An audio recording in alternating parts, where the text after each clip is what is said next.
In this lesson, we're going to talk about transforming your relationship with money. So improving your relationship with money really requires both a mindset shift and practical actions. And we're going to talk about both here. So here are key steps to really close the gap from having a negative or a bad relationship with the money to having a healthy, balanced, good relationship with money. The first thing you want to do is you want to acknowledge your current relationship with money. Really be honest with yourself. Take time to reflect on how you feel about money right now. Do you view it as a scarce resource or as an abundant resource? Do you avoid money matters or are you constantly stressed? So these are self-assessment questions. You got to be honest with yourself. How do you feel around money? And what I want you to do is take out your journal and write down your thoughts and feelings about money. And this is going to help you identify any patterns that may be holding you back. And again, we're going to go through a few exercises that will help to unravel a lot of this in the next few lessons. So, but at least right now, just begin to journal write about your relationship with money. Is it healthy? Is it not? What are you experiencing? The second is uncover and reframe any limiting beliefs. So you want to identify any negative beliefs like I'll never have enough money or money is the root of all problems. So identifying these limiting beliefs, and a lot of times these limiting beliefs show up when we are in a transaction of money. For instance, like I said before in the last lesson, when you are making a purchase or when you're paying a bill, what are the feelings and thoughts that come up? See, that's a trigger. So being aware of that is going to help you to see what's the underlying limiting belief beneath all that, right? So if you feel angry or frustrated or resentful when you're paying a bill like the internet, maybe the underlying belief, the limiting belief is, oh, there's never enough money. And see, by making this payment, now I have less. See? So what we want to begin to do is identify those limiting beliefs based on the triggers and then replace them with empowering beliefs. For example, money is a tool for freedom and I deserve financial abundance. Or just showing gratitude. I'm so grateful that I have enough money and more than enough money to be able to pay all my bills on time. See, this is how we begin to replace the negative with the positive or more balanced view of the tool of money. Now, we are going to do a deep dive into limiting beliefs around money in the next few lessons, specifically on the lesson on limiting beliefs. So we'll definitely go deeper on this one. So what we want to also do is practice daily affirmations that align with your financial goals. And that's really going to help you. Again, with repetition, you'll begin to reprogram. It was repetition that programmed these limiting beliefs. And the repetition happened in your upbringing as a child, continuing to hear these things or see these things in your family life or on television. And so it's going to take repetition with daily more positive affirmations in order for you to reprogram the subconscious mind. The third point here to transform your relationship with money is create a clear vision for financial success. And what I mean by that is, what does a good relationship with money look like for you? Now, there's so many different permutations or variations and flavors of what a good relationship could look like. So really define that for yourself.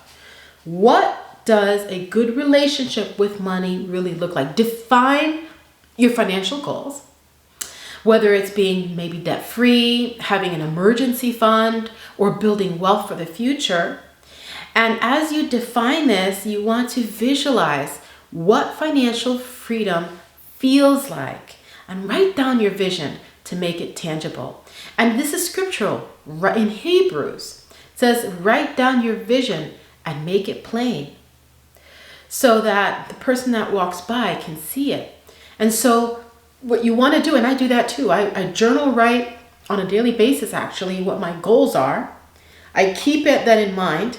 In fact, this morning I was on the bicycle on my home gym working out, and then I had my journal pulled up and I was reviewing what my goals were for the day that I had written earlier that morning. And so that keeps it top of mind, and that helps me stay focused. And so, but beyond that, there's an exercise of visualization, really closing your eyes and using your mind's eye to really see and feel what financial freedom feels like. And this visualization really helps us. And we're going to go into the energy of money, the energetics of money. That's going to get into a lot of this material. But I just wanted to briefly touch that here, is using visualization as a tool to help us reprogram our subconscious mind is important. Now, the fourth is get organized and take control. Yeah, start tracking your income, start tracking your spending and your savings. You see, awareness is the first step in making better financial decisions. You got to be aware of what's going on. It's almost like taking a picture. You see, when you take a picture, it's like a snapshot, right? A snapshot in time. So what you want to do is take a snapshot in time of what your net worth is. And we have a lesson that goes deep into capturing your net worth. So you want to do this often, consistently.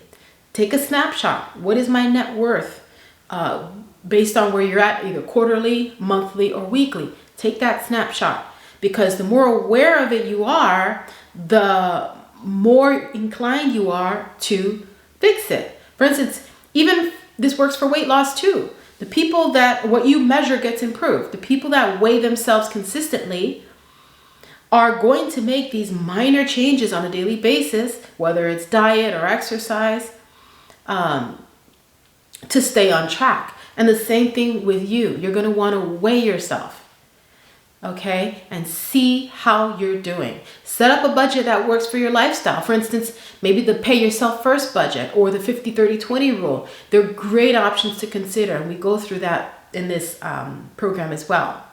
Now, the fifth point is educate yourself on financial literacy. That's what you're doing. You've invested in yourself so that you can gain more financial literacy. And the more you know, the better decisions you can make.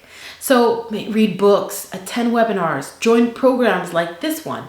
Get coaching to deepen your understanding of personal finance, investment, and wealth building strategies.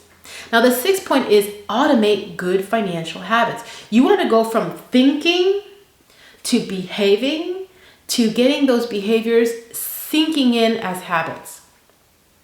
So you want to set up automatic transfers for savings and debt repayment so you don't have to think about it. It's more like a set it and forget it.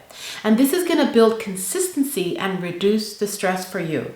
Pay yourself first every month and watch your financial stability grow. A lot of times we get in this cycle of money comes in and money goes out. Money comes in, money goes out to pay all the expenses and just the things that help us get through. But how much of that are we saving for ourselves first? You see, that's a habit. Your ability to save maybe 20% right off the top before you pay everyone else, that's a habit. And before a habit can be solidified, it has to begin with the thoughts, the right thoughts, okay? And again, journal writing, affirmations, visualizations will help you do this. And so that's going to really help you maintain financial stability and watch that generate wealth for the long term. The seventh is track progress and celebrate your milestones. Regularly review your financial progress. Acknowledge every small win, even if it's something as small as saving $100 to pay off a credit card. Celebrating financial victories, no matter how small, is going to reinforce your commitment to a better relationship with money. You're essentially rewarding yourself for a job well done. And every time you reward yourself, that's positive conditioning. That's positive conditioning. Positive conditioning. Sooner rather than later. Sooner than anything, you're going to realize that now you've begun to have a positive relationship with money because you've been positively reinforcing these habits and behaviors. The 8th is shift to a growth mindset. Understand that financial success is a journey. It's not a destination. It's who you become in the process that's important. Not just for yourself, but for those around you and your children that are coming, that'll follow your example. So be open to learning, adjusting your strategies along the way, and overcoming challenges. Shifting to a growth mindset is moving away from that victim mindset, that blaming and complaining. They say that if you complain, you remain. And that's what we don't want to do. We want to begin to have this growth mindset that has more responsibility and accountability for where we've gotten, for what has shown up in our lives, and knowing that the only person that's responsible for getting you out of it is yourself. And that's the growth mindset.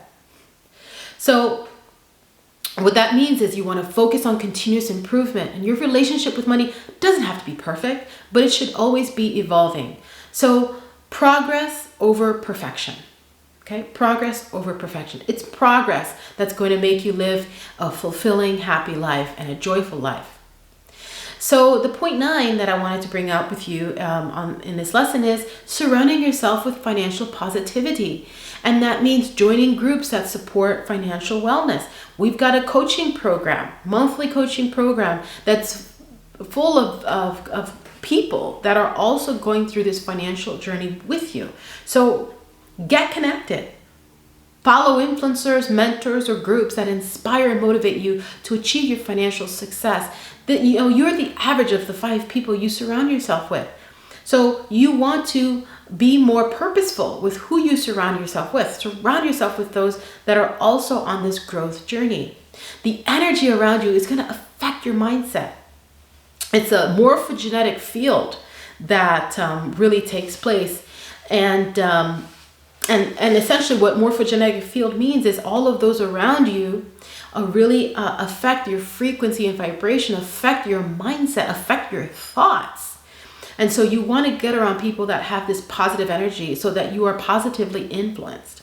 So make sure it aligns, make sure that the people you surround yourself with aligns with your goals of wealth and abundance. And just to give you a simple example, if you're kind of skeptical with what I'm saying on morphogenetic field, if you get into a room and you notice that most people are sad or sullen or negative, what does that do for you? What does that do for your energy? What does that do for your experience? Doesn't it make you feel heavier? Doesn't it make you feel also wanting to share negative things, to just kind of be a part of the group? So that's what I'm talking about here. So instead of surrounding ourselves with people that don't have these types of goals, be more purposeful to surround yourself with people that do, because the high tide raises all boats, right? So the 10th that I want to share with you is in transforming your money relationship is take action daily. Even the small actions like reading a chapter of a finance book, setting up a savings plan, or reworking your budget, just kind of taking a look at it again and making little small tweaks, that can have a big impact over time. It's this compounding effect that's going to really build momentum for you. Consistency is key to improving your money relationship and closing the gap to financial empowerment. You see, this is where you are, this is where you want to be. So you want to close that gap, transform your relationship with money, and your life will follow.